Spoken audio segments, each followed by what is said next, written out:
Hello, everyone. Uh, Today, I would like to talk to you about one experience that is very important in my professional career within the third sector.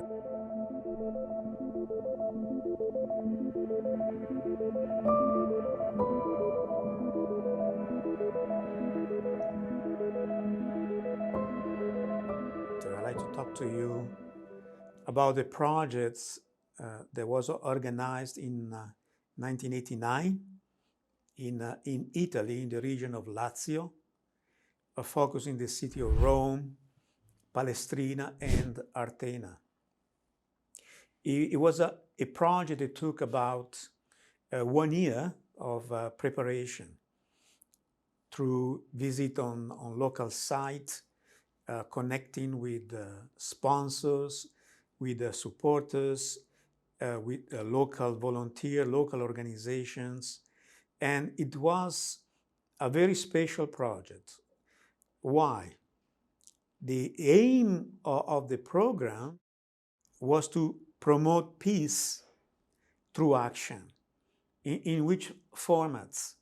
By engaging future youth leaders of different religious denominations.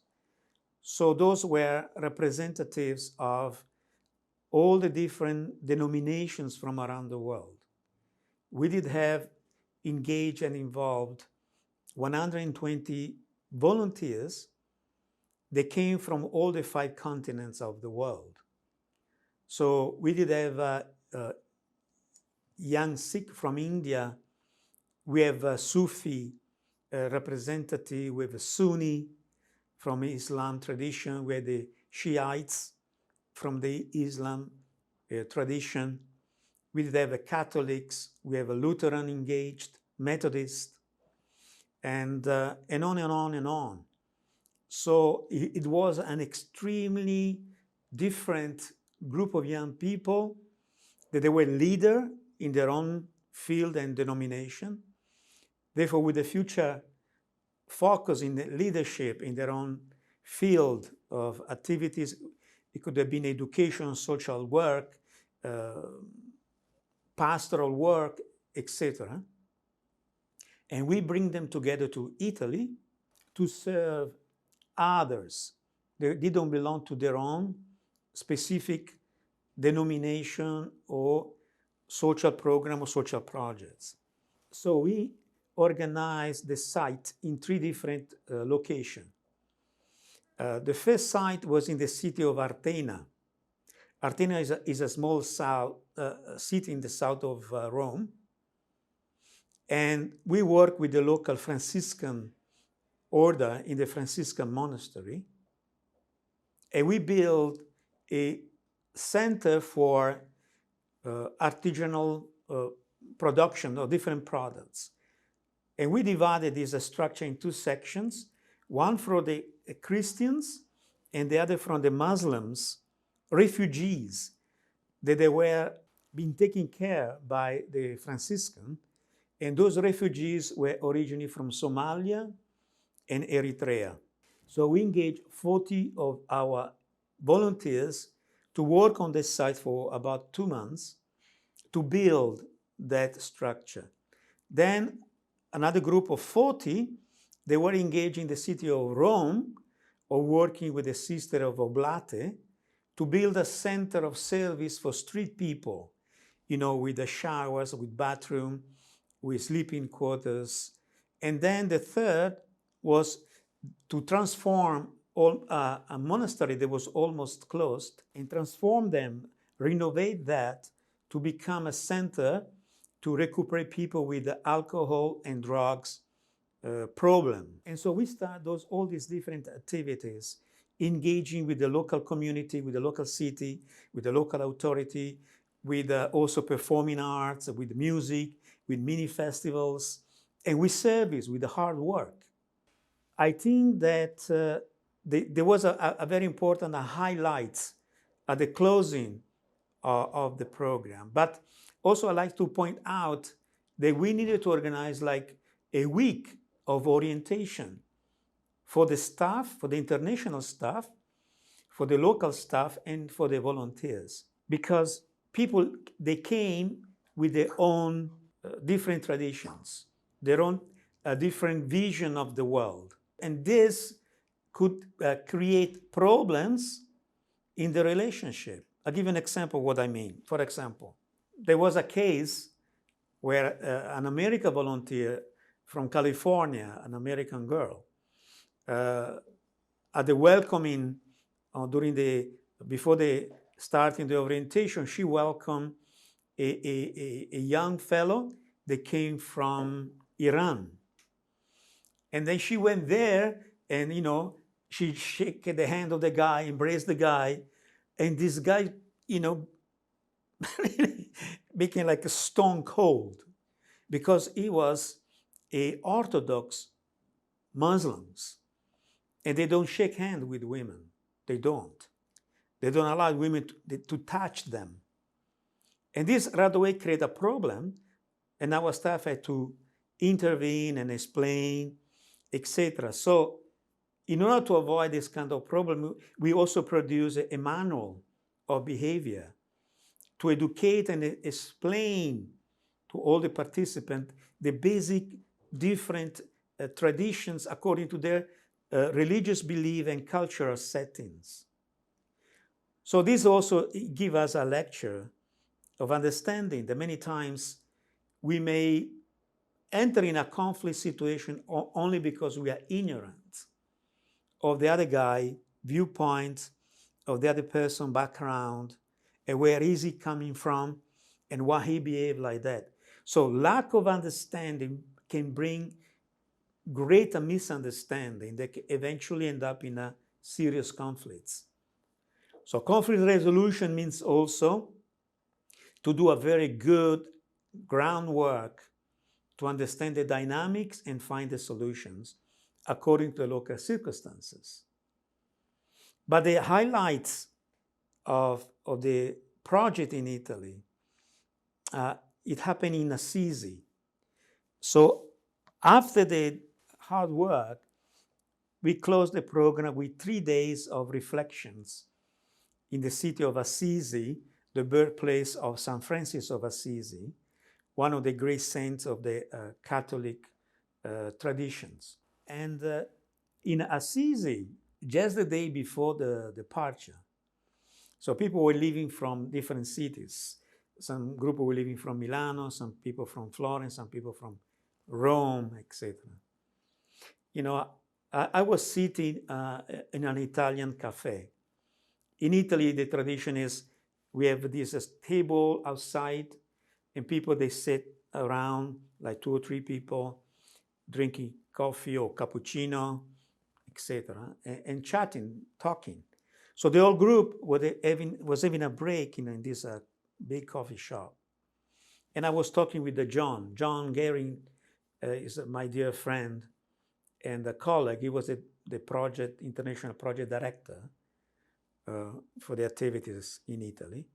And we were talking, and with us, a participant from Israel, a Jew, was also talking with us at the moment. And then there was one guy who was running towards me because he wanted to ask me something.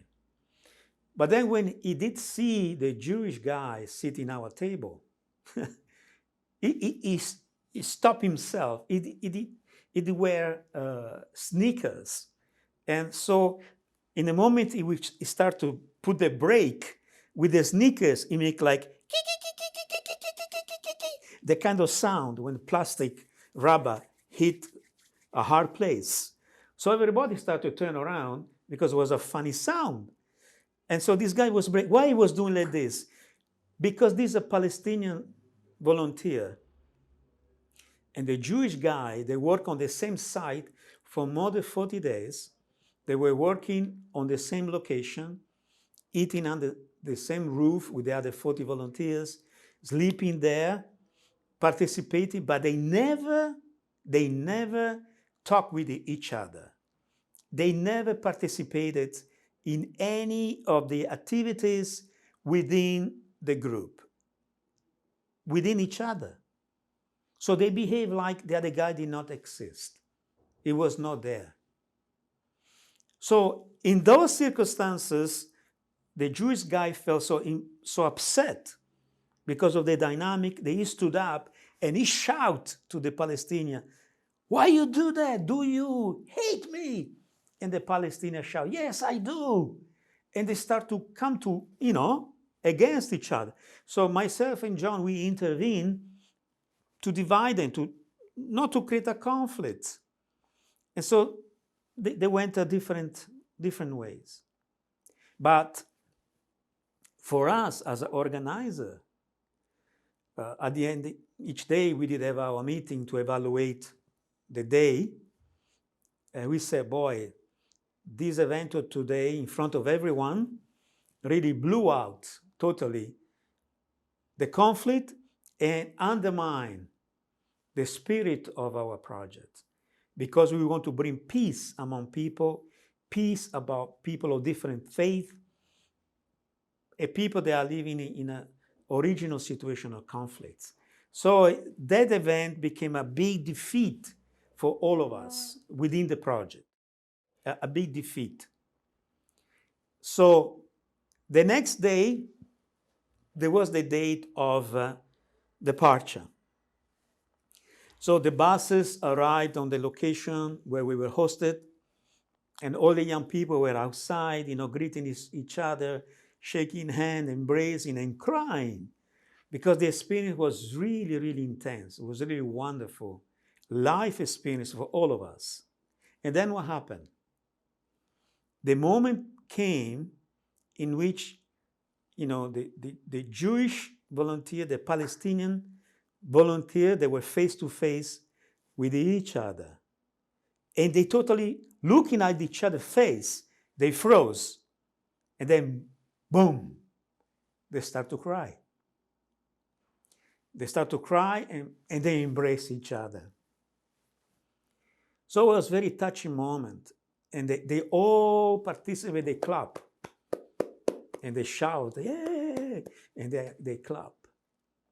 So there was a moment of human heart touch. The soul of these two young individuals, based upon service to others, service to humanity, melt their resentments, melt their walls, and they unite in tears. So they became the closing moment of this wonderful, basically for me, it was 2 years' work. And it was an amazing historical moment for all the participants. More than 30 years already passed from that time. Still today, we are connected and we are talking with each other. After more than 30 years, we became friends for life. And the interesting thing is, this project hit the nation. There were national TV coverage on the national TV news.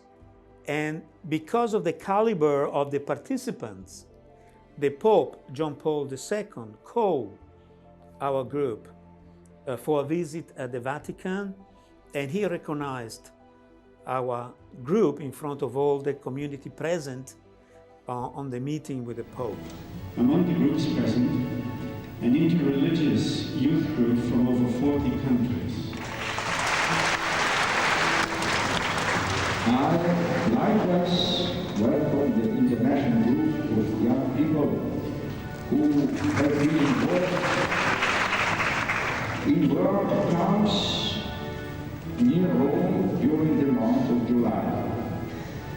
May this experience of cooperation bear fruit in strengthening the bonds of trust between peoples of different cultural and religious backgrounds. And that became, of course, another great highlights of this program. That project changed completely my life. That was the project that brought me in full gear work with the civil societies, not just in Italy, from around the world. And with my colleague, John Gehring, We did so many projects from around the world for many, many, many years. And still today we are very good friends and still in contact and cooperating in good initiatives. So thank you very much for listening to this today's story. And then we'll go to the next step next time. Thank you.